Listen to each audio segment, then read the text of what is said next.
The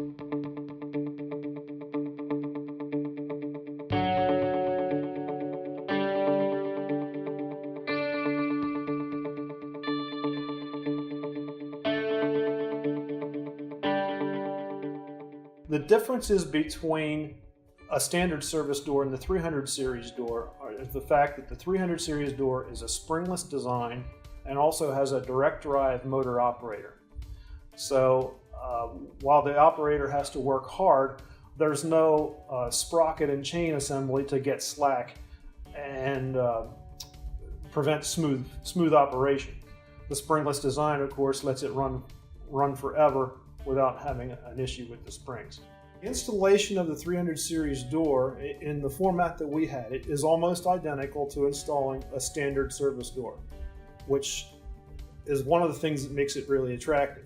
It fits in the same profile, it's basically the same installation. The advanced electronics, which normally would take a considerable amount of time to wire, are all plug and play. So our installers who aren't electricians can easily make those connections and get the door up and running in no time. The installation is as quick as a standard service door.